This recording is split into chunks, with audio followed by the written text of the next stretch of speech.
Good evening, everyone. It's William. It's here, 11th March 2025, and we'll be going back to 1921 for Dmitri's diary. So over 100 years ago. Wow, time flies.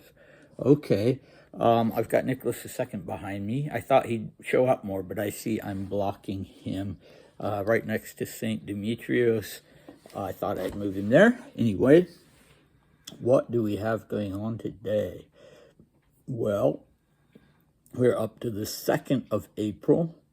So a brief recap for the 1st of April. It was mostly just genuine angst about being recognized, about the danger of being recognized with Coco, and a little bit of concern about how she felt about his feelings about that, whether maybe she wasn't a bit put off by his desire to not let this relationship be seen.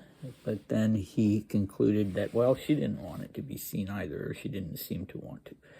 And we had a brief encounter with Grand Duke Boris, with Biarritz, from a distance in a car, and yet Dmitri was able to discern, he thought at least, that Boris was giving him a scowl when he saw him. So who knows? Boris might just have been squinting in the sun or something like that.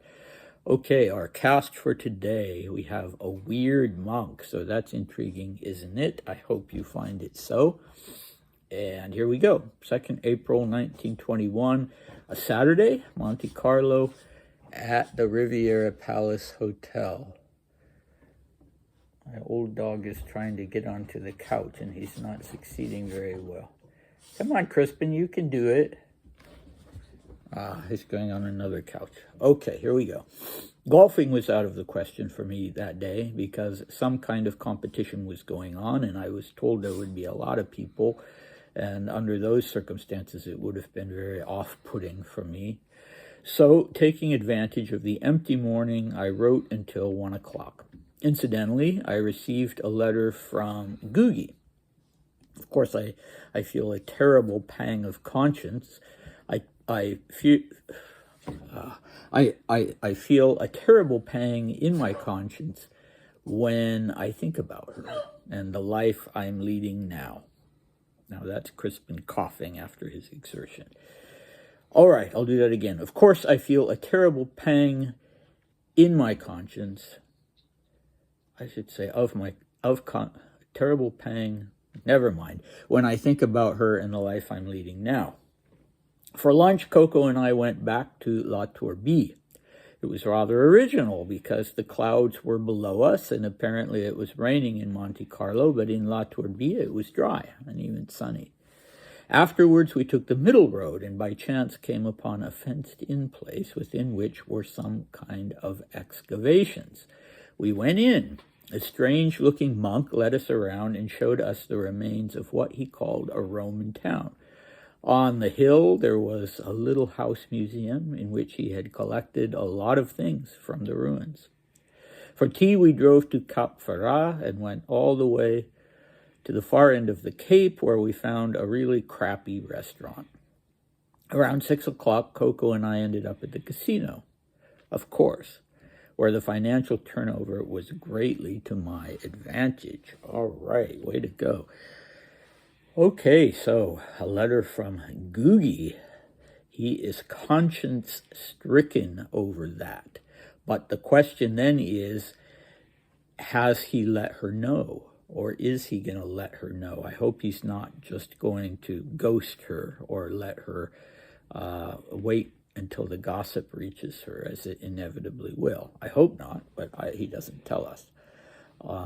Okay, so this whole scene in La Tourbie, very picturesque. It makes me think of Japanese folklore with the fox's wedding, the powerful fox spirits that inhabited ancient Japan, and the lore, as far as I understand it, was that if you had rain and sunshine at the same time, you better not go out of your house, because that was when the fox spirits had their weddings. And if you interrupted one of those or saw one of those, which you weren't supposed to do, there could be dire consequences. But in this case, I think Dmitri and Coco were safe.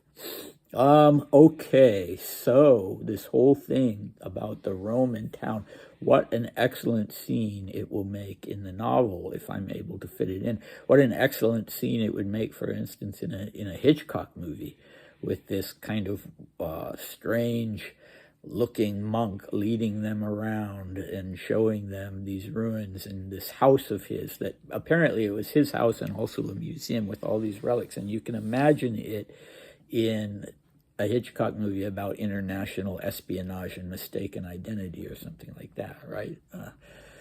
Okay, I could not find a specific reference to the Roman town. Of course, Dmitri doesn't give a precise location. Well, you know, Monte Carlo, the middle road, that's close enough, I guess. But I couldn't find it. I found a list of museums in Monte Carlo, and there weren't any dedicated to antiquities. So that's a shame. It also made me think of an experience that I had when I was hitchhiking in Europe in the, I think 1990, with my friend Eric, and we went to Syracuse in Sicily, and we went outside of the town to look at both the Roman and the Greek ruins, and this site called the Ear of Dionysus, this cave with a weird kind of auditory phenomenon. And then we found another cave that was blocked off with, a barrier. And of course, Eric, being a more adventurous type than me, wanted to go past the barrier and see what he could find in there. And he did. I stayed behind, but when he came out, he told me it was just piles and piles of pornographic magazines. So that's kind of sad. Anyway, next time we have Coco behind the wheel, a first, and Dmitri riding. Okay, and we also have some more exploring, some interesting things, and finally a flight from Orest, the chic restaurant, because of the people who are there. All right, so this was a short one, but fun, and I'll see you next time. Bye.